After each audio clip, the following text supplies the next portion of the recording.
Hello students, let's continue with the plot analysis of the famous play Loyalties written by John Galsworthy.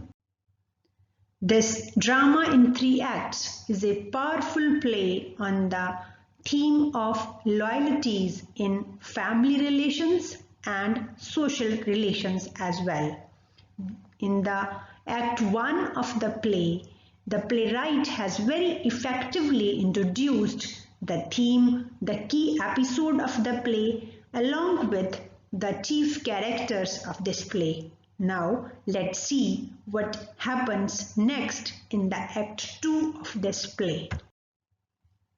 Students, Act 2 takes place in the city of London. It is divided into 2 scenes. Scene 1 takes place at the cardroom of London Club 3 weeks after the events which took place in the Act 1. And scene 2 takes place at the flat of Captain Dancys and Mabel Dancys. And the key episode of this Act 2 is that Ferdinand de Levis publicly accuses Captain Dancys of having stolen his money at Malden Court, Newmarket. Students, if you remember, in the Act 1, Canynge has convinced Ferdinand de Levis not to speak anything in public against Captain Dancys, but now he has accused him publicly. So what happens after this action? That is the main concern of this Act 2. Students, for a better understanding of the events that take place in the Act 2, Scene 1, we can divide it into 5 parts. Number 1, the opening conversation in the card room in London Club and a dialogue about the rejection of De Levis' application for the membership of the Jockey Club, which has been discussed in the Act 1 already. Then secondly, how Charles Windsor and General Canynge react toward the rejection of De Levis' application. And the third, the most important action or the event which takes place is De Levis' public accusation against Dancys and Dancys' angry reaction. And the fourth thing that creates some suspense and mystery in the play, that when Saint Erth suggests Dancys to go to the court for this public accusation by De Levis, then Dancys' response seems to be mysterious. So what is his response? We will discuss in detail in the next slide. Students, 3 weeks later, after that theft which has took place in the Act 1, the next scene opens at the card room of London Club. And here in the London Club, in that card room, the people are playing card games and they are talking about card games, and these are General Canynge and Charles Windsor, who are already introduced in the Act 1. Another 2 new characters are also present here. One is Lord Saint Erth and another is Boring. Boring is a clubman.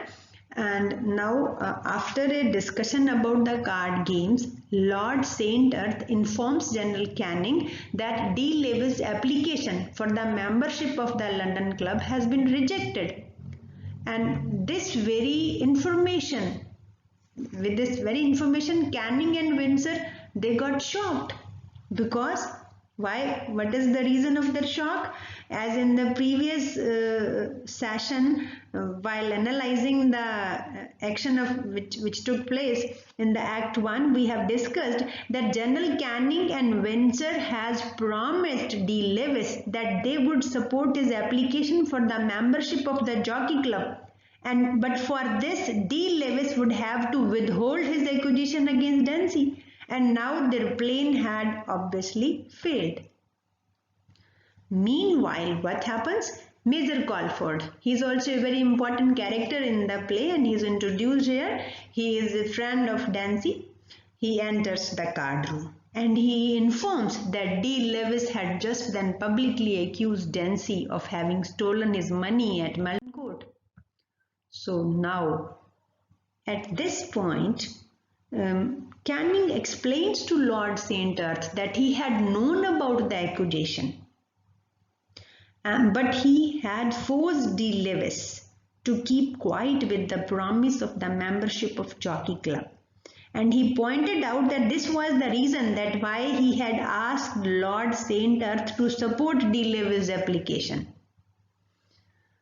Then De Levis also appears in the scene, and he shows his anger for the unfair treatment by the people for rejecting his application of the Jockey Club. And here now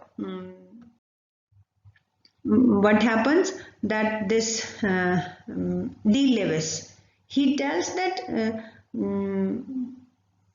General Canynge has promised him that he will support his application, but he is not a reliable man at all. But at the same moment, General Canynge tells him that now, because of his accusation, that he has publicly accused Dancys, now he can never be, he has to resign from his membership of the London Club also. So here De Levis gets angry and he threatens to tell the people that General Canynge is not a reliable man. He promised him that he will support his application for the Jockey Club, and now he is asking him to even resign from the London Club. So in this way, he is very angry for the unfair treatment by the English society, by the London society against him for him being a Jew. For some time this conversation continues. Both the sides, they accuse each other, and then Canynge requests Caulfield to call Dancys also. So Dancys comes. Then what happens that when Dancys comes, both of them, Dancys and De Levis, they are in anger. So they are just ready to fight with each other, but the other people who are present there, they just prevent them. And ultimately De Levis leaves the room, and Dancys, he is there, and his friends, especially St. Erth, he suggests him that now he would take the matter to the court.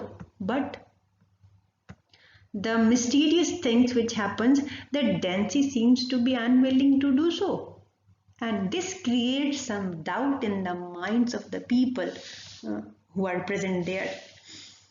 Then when St. Erth asks about his unwillingness, then he says that legal suits are very expensive and he is not able to bear with those very expenses of the legal suit because of his financial crisis. So here, then with these words, he leaves the cardroom.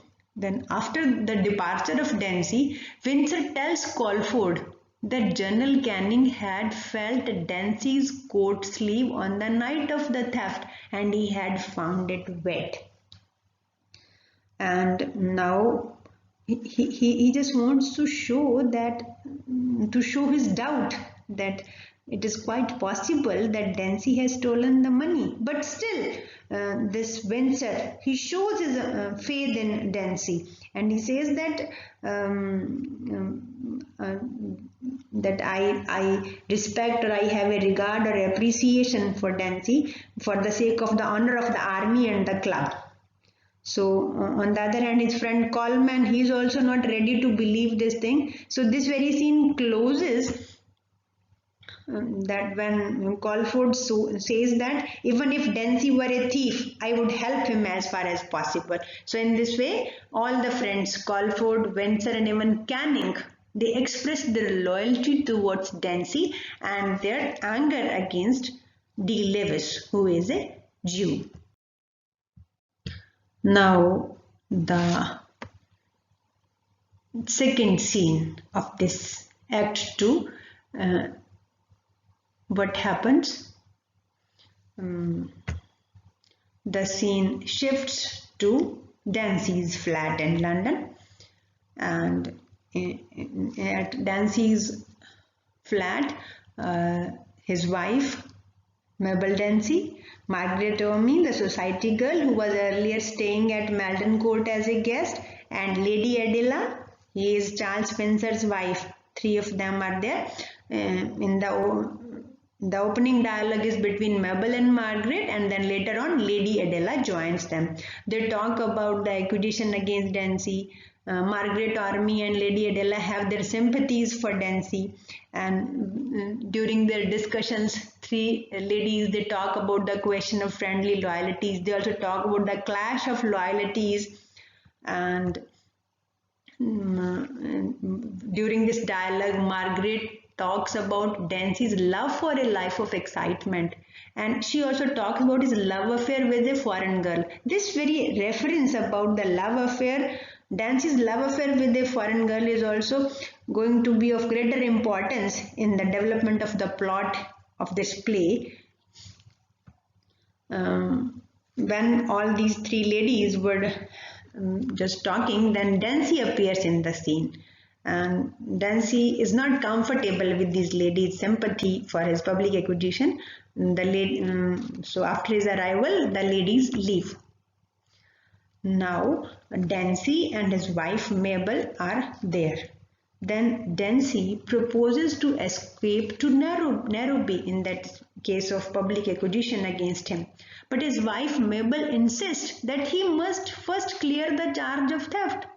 And she believes that her husband has been wrongly charged. Then Dancey goes out of his flat for a while. Then quite surprisingly, what happens? De Levis arrives and he says that Dancey has called him. Now, as Dancey was not at home, so Mabel, his wife, takes this opportunity to complain to De Levis that he has just wrongly defamed her husband.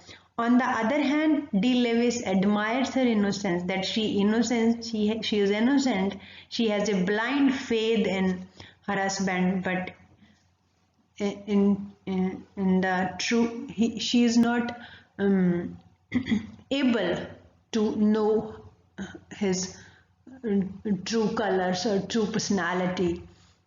But still, she tries her best to convince De Levis to write an apology to Dancey, but he is not ready for the sake of the dignity of his race, because in the card room, Dancey has called him damned Jew. So now he is saying that just for the dignity of his Jewish race, he will not write an apology. Meanwhile, Dancey also enters with a paper in his hand, and he also wants De Levis to sign the apology, but De Levis refuses. There is a hot debate between the both. They call each other with names. Then frustrated Dancey throws the paper into fire, and De Levis leaves with a smile on his face.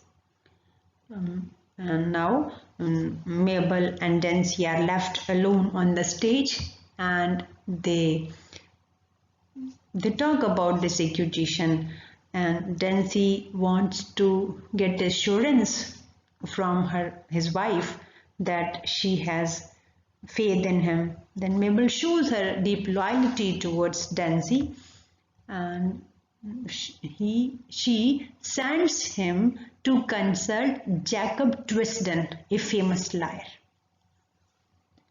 So he agrees.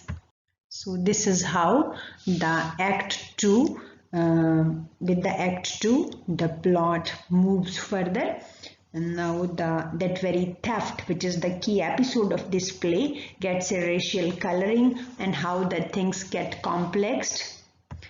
Saint Erth, Canynge, Windsor, Colford, they all want to punish De Levis for charging a fellow member of the club with stealing money. And another important thing is that this Act 2 closes with a clear statement about the theme of the play, clash of loyalties. That's how Canynge, in his heart and hearts he has some doubt against Dancy, but still for the sake of his community he is with him, and he's against De Levis because he is a Jew. Then another two important characters of the play are also introduced. One is Colford, who is a friend to Dancy, and Dresden, who is a lawyer to whom Dancy decides to consult. He is introduced in this Act 2. So students, this is how the plot progresses in this act, and what happens, how that lawyer Dresden helps Dancy, and how De Levis reacts, we will discuss in the next session. So stay tuned. Thank you.